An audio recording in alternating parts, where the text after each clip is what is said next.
அம்பலத்தை அம்பு கொண்டு அசங்கென்றால் அசங்குமோ?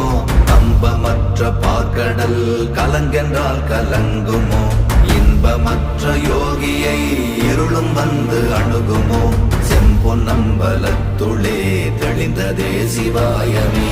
ஓம் நமச்சிவாய ஓம் ஓம் நமச்சிவாய ஓம் நமச்சிவாய ஓம் ஓம் நமச்சிவாய ஓம் நமச்சிவாய ஓம் ஓம் நமச்சிவாய ஓம் நமச்சிவாய ஓம் ஓம் நமச்சிவாய. அவ்வெனும் எழுத்தினால் அகண்டம் ஏழுமாகினாய், உவ்வெனும் எழுத்தினால் உருத்தரித்து நின்றனை, மவ்வெனும் எழுத்தினால் மயங்கினார்கள் வையகம். அவ்வும் உவ்வும் அவ்வுமாய் அமர்ந்ததே சிவாயமே. ஓம் நமச்சிவாய ஓம் ஓம் நம